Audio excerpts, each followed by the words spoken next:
eu sabia já do trabalho do seu pai, porque o próprio Marco Ruas, que treinava comigo, e a galera que treinava com ele, sabia que tinha uma escola de Muay Thai extremamente afiada e que era dirigida por ele. Então, apesar de não ter contato, o outro lado bom que eu sabia que é o seguinte, era um cara justo, não era aquele cara que conhecia a luta, administrava a luta e era arruaceiro, embora no grupo existia arruaceiro, mas ele não tinha essa conduta, era aquele cara que gostaria de ser respeitado como qualquer ser humano gosta de ser hoje. Então, e ele foi isso. O que eu sabia dele era exatamente o que o Marco Ruas narrava e o que os outros narravam, é que era a responsabilidade do Muay Thai, tudo ficava a cargo dele. E da onde também eu soube que tinha excelentes lutadores de Muay Thai, tudo feito por ele. Então, essa foi a relação. Depois disso tudo, depois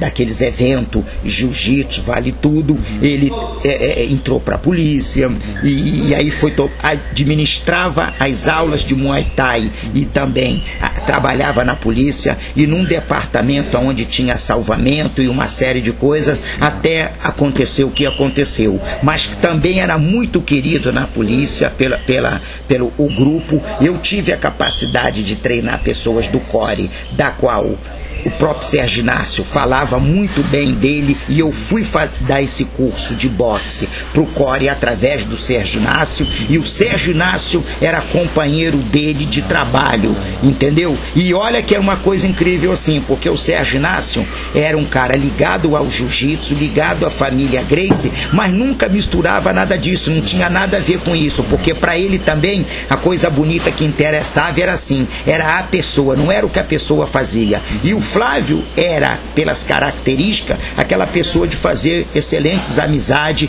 e como fez excelentes amizades, entendeu? Mas se estava escrito no destino dele que a missão dele se cumpriria exatamente naquela época, ele cumpriu a missão dele na Terra. Mas eu acredito assim, todos nós temos uma passagem em cima da terra, não sabemos como é, às vezes essa passagem pode ser longa ou curta, mas é aquilo, o legado é que fica, e hoje o legado fica para quem? Para o filho poder contar essas histórias bonitas, e o seguinte, e relembrar o que era o seu pai. Então isso aí é o que eu acho legal, e eu estou colaborando em dizer que ele era uma pessoa maravilhosa. O que aconteceu? Do seu pai, exatamente o que ele falou, ele não está conseguindo nem dar chute na manopla de chute. O Marco Rua falou, quando a gente segurou a manopla de chute para ele, ele não estava conseguindo. Então, não podia realmente. Agora, só que aí é que foi o problema. Como o Marcelo Mendes já tinha saído, seu pai na marra, mesmo com problema, foi e aceitou.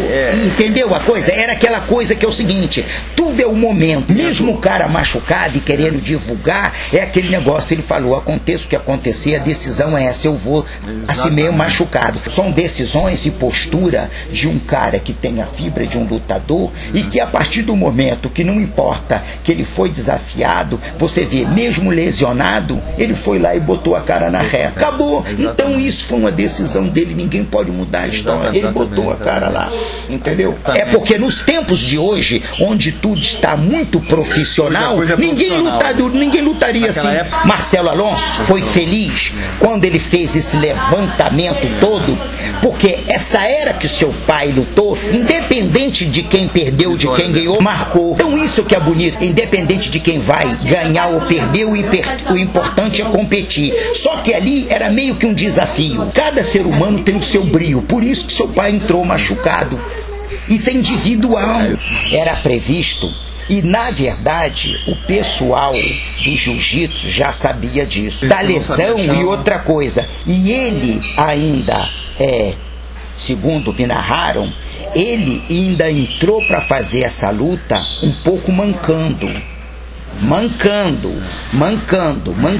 Me parece que, não sei se botou lá uma proteção, mas entrou mancando. Mas ele foi lá. Você lembra a história do futebol no nosso país?